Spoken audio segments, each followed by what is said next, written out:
Good Sunday morning to you. It's March 16th, 2025, and we're going to go back to our library case and finish decorating it and also see if everything fits in it, and I think it will. If you're new here, this is primarily a DIY channel, and in the beginning of the year, I usually do paperwork, paper craft, junk journals, that kind of thing because of Junk Journal January, and it kind of gets me in the swing of things to recharge my batteries. And so I hope you'll follow along. In March or maybe late February, we started what amounts to a working journal that does not have permanent signatures, as well as a case to put it in and a potential final journal cover to hold those finished signatures so that when we're working on any given journal, we can have a nice flat temporary binder that will hold the signature we're working on, and then we'll bind at the end as we normally would do. So let's look at this case and see what we'd like to do with it. The first thing I did was take out some scraps of paper to see if I had anything that I could just paste and move on. And I do have some of that decorative paper, like my ephemera box. I also, of course, have handmade paper, and I could collage that. I kind of like that idea. It would give it a lot of texture. But I really want this to have the flavor of a classic slipcase, even though this is more of a library within itself. I'm also using a different camera angle temporarily to see if I like this camera angle, and I assure you I don't. There's just not enough room. So this is our unfinished final binding, and we'll do that last. Also, we have another idea as I slip the working journal in there. We have another idea for the extra space in between the working journal and the final journal, and that would fill the gap that we have, and that is sort of a half slipcase to put in there. It sounds like a great idea, and that would hold our extra signatures and a little bit of ephemera and whatnot and so forth. Unfortunately, there is an issue. Let's say, for example, I want to work on two different journals. Putting that slipcase in there would take up all the room that there is, and I would not have room for a second journal, as you can see. Let's leave that problem aside just for a few minutes and try and figure out what we're going to do to cover this box. I want to cover all three outsides. I don't know about the top, but I do want to cover the back and the two side panels. And I've pulled out some prints that I made. I like those postcards a lot, and something like that was on this box before.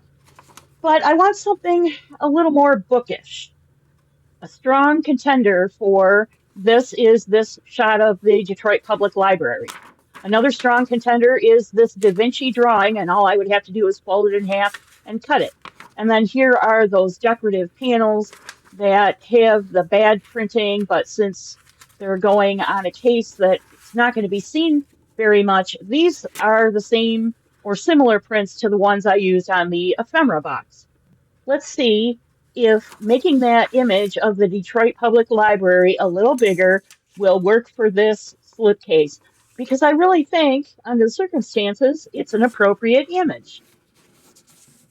And now I'm kicking myself for moving the camera. I can take the camera off, put it back on, but if I move the tripod, forget it. So I'm zoomed in way too far, but you'll still be able to see that whether I use these images by themselves or together, it's just not going to work. So I'll save those images and I will use them somewhere else in a project that is upcoming. All that's left to do is to go back to the original choice, which was patterned paper that looks like end papers in a book, and glue them down. I did have to trim them a little bit. I'll be double gluing And I put on my dry glue on the paper first to minimize wrinkling. Then I'll go on to put the wet glue on the box. Now, because I used tempera paint, I have a good tooth on the surface, and I should get really good adhesion with minimal to no wrinkling. And I was not shy with the glue, as you can see, because I wanted good adhesion. I will probably go over this case with a sealer, but not till we're completely done with the project. And while we're doing this, I'm going to take a minute to tell you about the project that will be starting when this is mostly done. I haven't decided yet whether it will start on Thursday or if I will wait until Sunday, but it's going to roll right forward from this project. And that is another junk journal. So if you're in the middle of making a junk journal right now, you can sit and listen for 15 minutes while you're doing your own junk journal. I found a junk journal that is more than 130 years old. I don't have it. It's not my junk journal. It belongs to a public collection of journals. And I thought it would be a wonderful idea to use that journal in part to tell the story of junk journaling because the person who did it was doing pretty much what we're doing as modern day junk journalers. So I hope that you will continue to watch. If you're new here, thank you so much for joining us. If you're old here, I'm always happy to see you. And you know that your comments and suggestions and thumbs up and all that jazz is always appreciated. So now we are almost done with the gluing. I'm going to leave the back because it has the original packing tape on it and there's a big lump on it. I'm also going to leave these sides or edges of the paper because I have a treatment I want to try for the edges.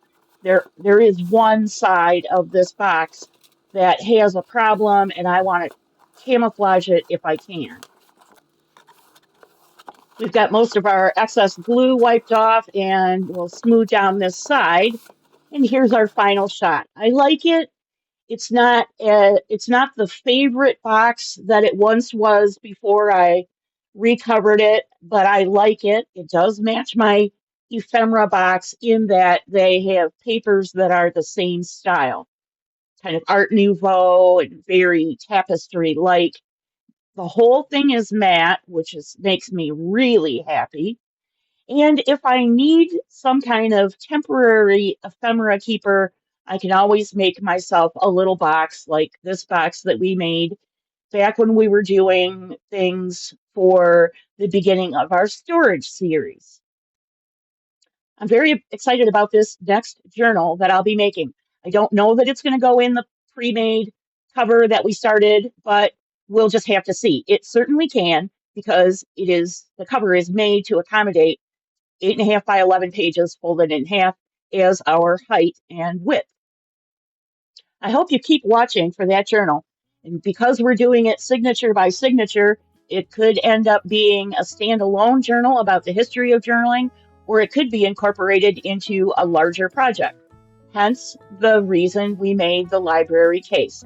Thanks for joining me. God bless you. See you real soon.